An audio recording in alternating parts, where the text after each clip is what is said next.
Hello my dear students, ಹೇಗಿದ್ದೀರಾ ಎಲ್ಲರೂ? Welcome to Pallavi tutorials. ಮಕ್ಕಳ, ಈ ಒಂದು ವಿಡಿಯೋದಲ್ಲಿ model question paper 3 2025-26 second PUC ಎಕನಾಮಿಕ್ಸಿಗೆ ಸಂಬಂಧಪಟ್ಟ ಹಾಗೆ 3 ಮಾಡೆಲ್ ಪೇಪರಲ್ಲಿರುವಂತಹ ಇಂಪಾರ್ಟೆಂಟ್ ಪ್ರಾಬ್ಲಮ್ಸ್ಗಳೇನಿದೆ, that is 1 mark, 2 marks, 4 marks, 6 marks practical oriented ಕ್ವಶನ್ಸಲ್ಲಿ 5 ಮಾರ್ಕ್ಸಿನ ಇಂಪಾರ್ಟೆಂಟ್ ಪ್ರಾಬ್ಲಮ್ಯಾಟಿಕ್ ಕ್ವಶನ್ಸ್ ಏನಿದೆ ಎಲ್ಲದಕ್ಕೂ ಕೂಡ 1 by 1 ನಾನು ವೀಡಿಯೋಸ್ಗಳಲ್ಲಿ ಆನ್ಸರ್ಸ್ಗಳನ್ನ ಹೇಳ್ಕೊಡ್ತಾ ಇದ್ದೀನಿ ಸಿಂಪಲ್ಲಾಗಿ.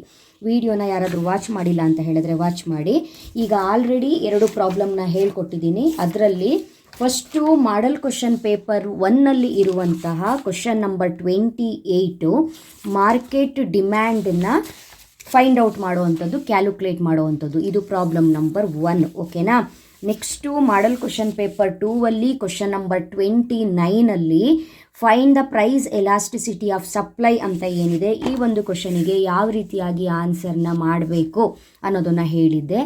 ಈ ಒಂದು ಆನ್ಸರ್ ಮಾಡುವಾಗ ವಿಡಿಯೋದಲ್ಲಿ ನಿಮಗೆ ಇನ್ಫಾರ್ಮೇಷನ್ ಏನು ಕೊಟ್ಟಿದ್ದೆ ಅಂತ ಹೇಳಿದ್ರೆ, ಒಂದು ಪೇಪರಲ್ಲಿ ಪ್ರೈಸ್ ಎಲಾಸ್ಟಿಸಿಟಿ ಆಫ್ ಸಪ್ಲೈನ ಕೇಳಿದಾರಲ್ವಾ, ಅದೇ ರೀತಿ ಇನ್ನೊಂದು ಪೇಪರಲ್ಲಿ ಪ್ರೈಸ್ ಎಲಾಸ್ಟಿಸಿಟಿ ಆಫ್ ಡಿಮ್ಯಾಂಡನ್ನು ಕೇಳಿರ್ತಾರೆ.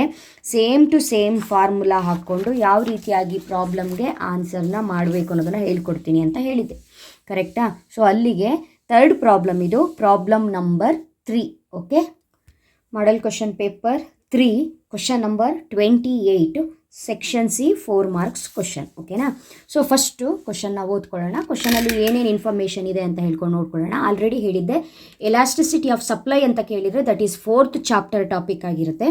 ಎಲಾಸ್ಟಿಸಿಟಿ ಆಫ್ ಡಿಮ್ಯಾಂಡ್ನ ಫೈಂಡ್ ಔಟ್ ಮಾಡಿ ಅಂತ ಹೇಳಿದ್ರೆ ಅದು 2nd ಚಾಪ್ಟರಲ್ಲಿ ಕೇಳಿರುವ ಕ್ವಶನ್ ಅಂತ ಹೇಳಿದ್ದೆ. ಸೊ ನಿಮಗೆ ಕನ್ಸ್ಯೂಮರ್ ಬಿಹೇವಿಯರ್ ಏನಿದೆ, ಥಿಯರಿ ಆಫ್ ಕನ್ಸ್ಯೂಮರ್ ಬಿಹೇವಿಯರ್, ಆ ಒಂದು ಚಾಪ್ಟರಲ್ಲಿ ಕೇಳಿರುವಂತಹ question. Suppose an individual buys 20 apples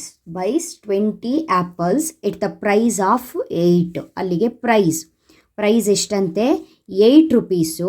ಎಷ್ಟು ಆ್ಯಪಲ್ಸ್ನ ಬೈ ಮಾಡಿದ್ದಾರೆ? 20 ಆ್ಯಪಲ್ಸ್ನ ಬೈ ಮಾಡಿದ್ದಾರೆ. And if the price increases 10 ರೂಪೀಸಿಗೆ ಪ್ರೈಸ್, ಮತ್ತೆ ಫಸ್ಟ್ ಪ್ರೈಸ್ ಎಷ್ಟಿತ್ತು? 8 ಇತ್ತು. ಇವಾಗ 10 ರೂಪೀಸ್ಗೆ ಇನ್ಕ್ರೀಸ್ ಆದರೆ she reduces her demand to 16 apples. Quantity ಕರೆಕ್ಟಾ? Quantity. Find the price elasticity of demand, PED ಅನ್ನು ನಾವೇನು ಮಾಡಬೇಕು? ಫೈಂಡ್ ಔಟ್ ಮಾಡಬೇಕು. ಸೊ ಫಸ್ಟು ನಾವು ಇನ್ಫಾರ್ಮೇಷನ್ ಏನು ಬರ್ಕೊಳ್ಳೋಣ ಅವ್ರು ಕೊಟ್ಟಿರೋದು ಅಂತ ಹೇಳಿದ್ರೆ, ಪ್ರೈಸ್ ಕೊಟ್ಟಿದ್ದಾರೆ, ಕರೆಕ್ಟ್ ಅಲ್ವಾ? ಪ್ರೈಸನ್ನು ಫಸ್ಟ್ ಬರ್ಕೊಳ್ಳೋಣ. ಕ್ವಶನ್ ನಂಬರ್ 28 ಅಂತ ಕರೆಕ್ಟಾಗಿ ಬರ್ಕೊಂಡು ಸ್ಟಾರ್ಟ್ ಮಾಡ್ತೀರಿ ನೀವು ಆನ್ಸರ್ ಮಾಡುವಾಗ. ಪ್ರೈಸ್ ಕೊಟ್ಟಿದ್ದಾರೆ ಅವರು ಆ್ಯಪಲಿಂದು. ಎಷ್ಟು ಪ್ರೈಸ್ ಕೊಟ್ಟಿದ್ದಾರೆ? ಫಸ್ಟು 8 ರೂಪೀಸ್ ಕೊಟ್ಟಿದ್ದಾರೆ. 8 ರೂಪೀಸ್ ಇದ್ದಾಗ ಕ್ವಾಂಟಿಟಿ, ಆ್ಯಪಲ್ನ ಕ್ವಾಂಟಿಟಿ ಎಷ್ಟಾಗಿತ್ತು? ಎಷ್ಟು ಆ್ಯಪಲ್ಸ್ನ ಬೈ ಮಾಡಿದರು? 20 ಆ್ಯಪಲ್ಸ್ನ ಬೈ ಮಾಡಿದರು ಅಂತ ಇದೆ ಇನ್ಫಾರ್ಮೇಷನ್. ಇದು 8 ರೂಪೀಸ್ ಇದ್ದಾಗ 20 apples. Next price increases to 10 ರೂಪೀಸಿಗೆ ಪ್ರೈಸ್ ಇನ್ಕ್ರೀಸ್ ಆದಾಗ ಆಟೋಮ್ಯಾಟಿಕಲಿ ಡಿಮ್ಯಾಂಡ್ ಡಿಕ್ರೀಸ್ ಆಗಿದೆ. 16 ಆ್ಯಪಲ್ಸನ್ನು ಪರ್ಚೇಸ್ ಮಾಡಿದ್ದಾರೆ ಅಥವಾ ಬೈ ಮಾಡಿದ್ದಾರೆ ಅಂತ ಕರಿತೀವಿ. ಇಲ್ಲಿ 8 ರೂಪೀಸು P1, ಕರೆಕ್ಟಾ ಮಕ್ಕಳೇ? 10 ರೂಪೀಸು P2. ನಾನು ಹೇಳಿದ್ದೀನಿ ಪ್ರೈಸಿಗೆ P1 P2 ಕೊಡಬೇಕು. ಕ್ವಾಂಟಿಟಿಗೆ ಇದು ಕ್ವಾಂಟಿಟಿ 1, ಇದು ಕ್ವಾಂಟಿಟಿ 2, ರೈಟಾ? ಇವಾಗ ನಾವೇನು ಕಂಡುಹಿಡಿಬೇಕು ಅಂತ ಹೇಳಿದ್ರೆ ಎಲಾಸ್ಟಿಸಿಟಿ ಆಫ್ ಡಿಮ್ಯಾಂಡನ್ನು ಕಂಡುಹಿಡಿಬೇಕು. ಅವರೇ ಕೊಟ್ಟಿದ್ದಾರೆ, ಪ್ರೈಸ್ ಎಲಾಸ್ಟಿಸಿಟಿ ಆಫ್ ಡಿಮ್ಯಾಂಡನ್ನು ಕಂಡುಹಿಡಿಯಿರಿ. PEDಯನ್ನು ನಾವು ಕಂಡುಹಿಡಿಬೇಕು. ಫಾರ್ಮುಲಾ ಏನು? Delta Q divided by delta P into P/Q. ಕರೆಕ್ಟಾ? ಡೆಲ್ಟಾ ಕ್ಯೂ ಅಂತ ಹೇಳಿದ್ರೆ ಅದನ್ನು ಬಿಡಿಸಿದಾಗ ಏನಾಗುತ್ತೆ? Q2 minus Q1. Delta P ಅಂತ ಹೇಳಿದ್ರೆ P2 ಮೈನಸ್ P1. P/Q ಹಾಗೆ ಇರುತ್ತೆ. ಇವಾಗ Q2 ಎಷ್ಟು? 16 ಮೈನಸ್ Q1 ಎಷ್ಟು? 20 ಡಿವೈಡೆಡ್ ಬೈ P2 ಎಷ್ಟು? 10. P1 ಎಷ್ಟು? 8 ಇಂಟು ಇಲ್ಲಿ P/Q ಏನು ಬರೆಯೋದಕ್ಕೆ ಹೇಳಿದ್ದೀನಿ? ಫಸ್ಟು ಪ್ರೈಸನ್ನೇ ಬರೀಬೇಕು ಹೇಳಿದ್ದೀನಿ. ಫಸ್ಟು ಪ್ರೈಸ್ ಎಷ್ಟು? 8 ರೂಪೀಸ್. 8 ರೂಪೀಸಿನ ಫಸ್ಟ್ ಕ್ವಾಂಟಿಟಿ ಎಷ್ಟು? 20 ಆ್ಯಪಲ್ಸ್. ಕರೆಕ್ಟಾ? ಇವಾಗ 16ಅಲ್ಲಿ 20 ಹೋದರೆ -4. ನೋಡಿ 20ಯಲ್ಲಿ 16 ಆರಾಮಾಗಿ ಕಳಿಬೋದು, 4 ಬರುತ್ತೆ. ಬಟ್ ಇಲ್ಲಿ ನಾವು ಸ್ಮಾಲ್ ನಂಬರಿಂದ ಬಿಗ್ ನಂಬರ್ ಕಳೆದಾಗ ಬಿಗ್ ನಂಬರಿಗೆ ಯಾವ ಸೈನ್ ಇದೆಯೋ ಅದೇ ಕೊಡಬೇಕು, -4. 10ನಲ್ಲಿ 8 ಆರಾಮಾಗಿ ಹೋಗುತ್ತೆ, 2 ಬರ್ಕೊಳ್ಬಹುದು. ಈಕ್ವಲ್ಸ್ ಇಲ್ಲಿ 8 ಇಲ್ಲಿ 20. ನಾವು ಇದನ್ನು ಮತ್ತೆ ಎಗೈನ್ ಮಲ್ಟಿಪ್ಲೈ ಮಾಡಬಹುದು. ಇಲ್ಲಿ ಇಂಟು ಸೈನ್ ಇರೋದ್ರಿಂದ 8 4 8 4 32, ಮೈನಸ್ಸು ಪ್ಲಸ್ ಇದೆ, ಮೈನಸ್ಸೇ ಬರುತ್ತೆ. 22 20 ಇಂಟು 2 22 40. ಕರೆಕ್ಟಾ? ಇದನ್ನು ನೀವು ಇವಾಗ ಕ್ಯಾಲ್ಕುಲೇಟ್ರಲ್ಲಿ ಡೈರೆಕ್ಟಾಗಿ ಆನ್ಸರ್ ಕೊಡಿ, ಎಷ್ಟು ಬರುತ್ತೆ ಅಂತ ನೋಡಿ. -32 ರೈಟ್, -32 ಡಿವೈಡೆಡ್ ಬೈ 40.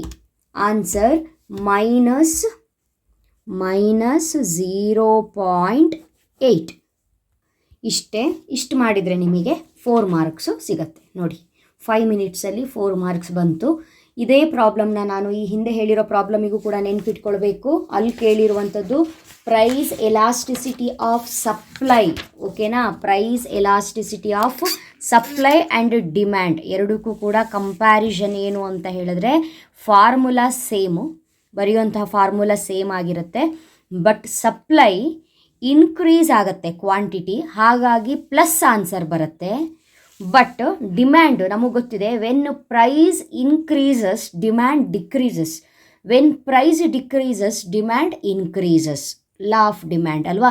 ಹಾಗಾಗಿ ನಿಮಗೆ ಇಲ್ಲಿ ನೋಡಿದ್ರೆ ಗೊತ್ತಾಗುತ್ತೆ, 8 ಇದ್ದಾಗ 20 ಆ್ಯಪಲ್ಸನ್ನ ಬೈ ಮಾಡಿರುವಂಥವರು 10 ರುಪೀಸ್ ಆದಾಗ 16 ಆ್ಯಪಲ್ಗೆ ಡಿಕ್ರೀಸ್ ಮಾಡಿದ್ದಾರೆ ಅಂತ ಹೇಳಿದ್ರೆ ಆಟೋಮ್ಯಾಟಿಕಲಿ ಆನ್ಸರ್ ಕೂಡ ಮೈನಸ್ಸೇ ಬರುತ್ತೆ, ಡಿಕ್ರೀಸ್ ವ್ಯಾಲ್ಯೂವನ್ನೇ ತೋರಿಸುತ್ತೆ. ಓಕೆನಾ? ಸೊ ಇದಿಷ್ಟೇ ಡಿಫ್ರೆನ್ಸು. ಎರಡೂ ವೀಡಿಯೋಸ್ಗಳನ್ನ ಒಟ್ಟಿಗೆ ನೀವು ಕೇಳಿದರೆ ಎರಡೂ ಪ್ರಾಬ್ಲಮಲ್ಲಿ ಏನೂ ಡಿಫ್ರೆನ್ಸ್ ಇಲ್ಲ ಅನ್ನೋ ನಿಮಗೆ ಅರ್ಥ ಆಗುತ್ತೆ. ಎರಡರಲ್ಲಿ ಒಂದು ಪ್ರಾಬ್ಲಮ್ಮು ಆ್ಯನ್ಯುವಲ್ ಎಕ್ಸಾಮಿಗೆ ಗ್ಯಾರಂಟಿ ಕೊಡ್ತಾರೆ. ನಿಮಗೆ 28ಅಲ್ಲಿ ಕ್ವಶನ್ ನಂಬರ್ನ ಕೇಳಿದ್ರೆ ದಟ್ ಈಸ್ ಸೆಕೆಂಡ್ ಚಾಪ್ಟ್ರಿಂದ ಆಗಿರುತ್ತೆ. 29ಅಲ್ಲಿ ಕ್ವಶನ್ ಬಂದಿದೆ ಅಂತ ಹೇಳಿದ್ರೆ ಸಪ್ಲೈಗೆ ಸಂಬಂಧಪಟ್ಟಿದ್ದು, that is 4th chapter question ಆಗಿರುತ್ತೆ. ಇಲ್ಲಿಗೆ ನಾನು ನಿಮಗೆ 3 ಪ್ರಾಬ್ಲಮ್ನ ಹೇಳ್ಕೊಟ್ಟಾಗೆ ಆಯಿತು. ಓಕೆ ಅಲ್ವಾ? ನೆಕ್ಸ್ಟ್ ವಿಡಿಯೋದಲ್ಲಿ 4th ಪ್ರಾಬ್ಲಮ್ ಯಾವುದಿದೆ ಅಂತ ನೋಡಿಕೊಂಡು, ಸಾಕಷ್ಟು ಪ್ರಾಬ್ಲಮ್ಗಳಿದೆ, 4th ಪ್ರಾಬ್ಲಮ್ನ ಹೇಳ್ಕೊಡ್ತೀನಿ. ಅದರಲ್ಲೂ ಮೋಸ್ಟ್ ಇಂಪಾರ್ಟೆಂಟ್ ಆಗಿ ಸೆಕ್ಷನ್ ಡಿಯಲ್ಲಿ ಕೇಳಿರುವಂತಹ 6 ಮಾರ್ಕ್ಸಿನ GDP ಕ್ಯಾಲ್ಕುಲೇಷನ್ ಪ್ರಾಬ್ಲಮ್ಸು 2 ಪೇಪರಲ್ಲೂ ಕೂಡ 6 ಮಾರ್ಕ್ಸಿಗೆ ಕೇಳಿದ್ದಾರೆ. ಕನ್ನಡ ಮೀಡಿಯಮ್ ಅವರಿಗೆ ಅಪ್ಲೋಡ್ ಮಾಡಿರೋ ವೀಡಿಯೋಸ್ಗಳನ್ನ ವಾಚ್ ಮಾಡಿ, explanation as it is same ಇರುತ್ತೆ ಅಂತ ಏನು ಡಿಫ್ರೆನ್ಸ್ ಇಲ್ಲ ಅಂತ ಹೇಳಿದ್ದೆ. ವಾಚ್ ಮಾಡಿದವರಿಗೆ ಹೇಗೆ ಸೊಲ್ಯೂಷನ್ ಮಾಡಬೇಕು ಅನ್ನೋದು ಗೊತ್ತಿರುತ್ತೆ. ಅಫ್ಕೋರ್ಸ್ ಇಂಗ್ಲೀಷ್ ಮೀಡಿಯಮ್ ಅವರಿಗೆ ನೆಕ್ಸ್ಟ್ ವೀಡಿಯೋದಲ್ಲಿ ಇದಕ್ಕೆ ಆನ್ಸರ್ಸ್ನ ಅಪ್ಲೋಡ್ ಮಾಡ್ತಾ ಹೋಗ್ತೀನಿ ಮಕ್ಕಳೇ. ಯಾರ್ಯಾರು ಚಾನಲ್ಗೆ ಸಬ್ಸ್ಕ್ರೈಬ್ ಮಾಡಿಲ್ಲ ಇವಾಗಲೇ ಸಬ್ಸ್ಕ್ರೈಬ್ ಮಾಡಿ, ಆಲ್ ಬಟನ್ನ ಕ್ಲಿಕ್ ಮಾಡ್ಕೊಳ್ಳಿ. ವೀಡಿಯೋಸ್ಗಳು ಬಂದ ತಕ್ಷಣ ನಿಮಗೆ ನೋಟಿಫಿಕೇಷನ್ ಬರುತ್ತೆ. ಓಕೆನಾ? ಎಲ್ಲ ಪ್ರಾಬ್ಲಮ್ಸ್ಗಳನ್ನು ಒಂದೇ ಕಡೆ ಸಾಲ್ವ್ ಮಾಡಿ ಇಟ್ಕೊಳ್ತಾ ಬನ್ನಿ. ನೀವು ಕೂಡ ಒಂದ್ಸಲ ವೀಡಿಯೋ ನೋಡಿಕೊಂಡು ನೆಕ್ಸ್ಟ್ ಕ್ವಶನ್ನ ನೀವೇ ಬರ್ಕೊಂಡು ಸಾಲ್ವ್ ಮಾಡ್ತಾ ಪ್ರಾಕ್ಟೀಸ್ ಮಾಡ್ಕೊಳ್ಳಿ. ಈಸಿಯಾಗಿ ಪ್ರಾಬ್ಲಮ್ಯಾಟಿಕ್ಕು ಸೀರೀಸಲ್ಲಿ ನೀವು ಒಳ್ಳೆ ಮಾರ್ಕ್ಸನ್ನು ತಗೊಳ್ಬಹುದು. ಓಕೆ ಅಲ್ವಾ? ನೆಕ್ಸ್ಟ್ ವೀಡಿಯೋದಲ್ಲಿ ಮತ್ತೆ ಸಿಗ್ತೀನಿ. Thank you.